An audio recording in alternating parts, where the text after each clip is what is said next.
Kamu harus bergaya seperti owner, bukan pengusaha lagi, Mas.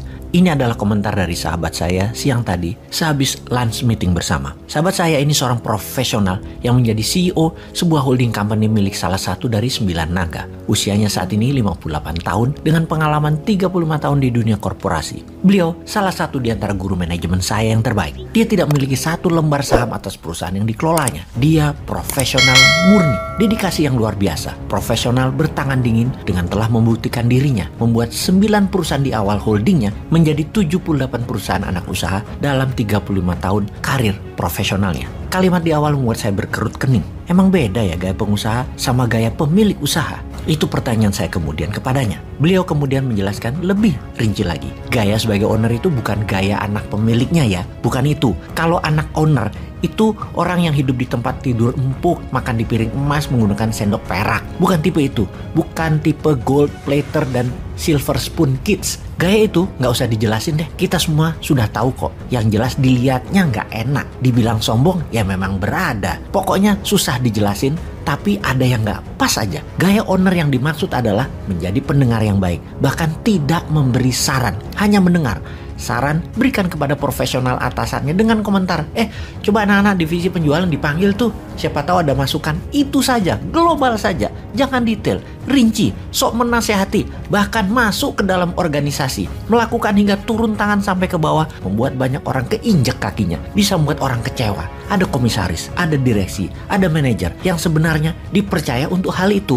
Owner masuk ke dalam akan membuat kikuk manajemen. Ingat usaha hotel hospitality-mu yang dikomentari GM hotelmu dulu. Dia pernah mengatakan 80% bisnis hotel gagal karena owner masuk terlalu dalam di organisasi atau di hotelnya. Misalnya ikut campur di mana bunga diletakkan, ngatur siapa yang bekerja di lobi. Itu yang dimaksud kedalaman. Percayakan profesional yang telah tahunan untuk melakukannya. Sama seperti hotel tadi, kamu sebagai owner tak perlu tahu detail. Yang penting mempunyai kepercayaan kepada setiap staff dan tim profesional. Mereka punya yang namanya survival instinct kok. Sebagai owner, setiap riak ombak jangan dipikirkan. Dalam menjalankan organisasi selalu ada guncangan, ada kegaduhan.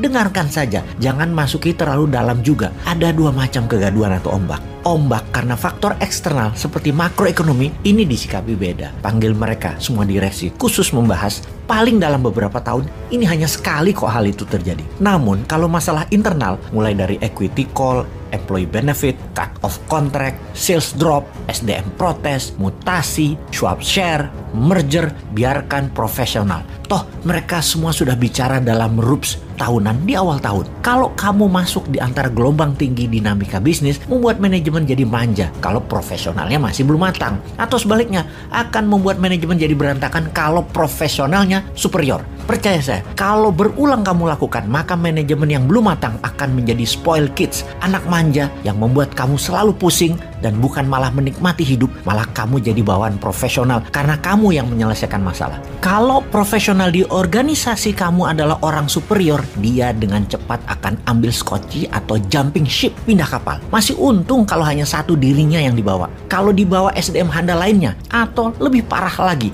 SDM handal diambil, ditambah bisnis kamu pun dibawa pula pasarnya. Ambiar kowe, kamu masuk ke dalam menjadi nggak ada gunanya. SDM nggak ada, bisnis hilang. Perusahaan kamu hilang nyawanya, hilang soul bisnisnya. Nasihat ini bagi saya seperti ditonjok ulu hati saya. Langsung bikin kepala kelengan dan perut enek. Karena hal ini yang mungkin menjadi salah satu dasar mengapa saya sering menjadi persona non grata. Orang yang disebut asshole, emosian, keras kepala, sok tahu, dan banyak istilah buruk lainnya di dalam menjalankan bisnis. Stay foolish, Mardigu.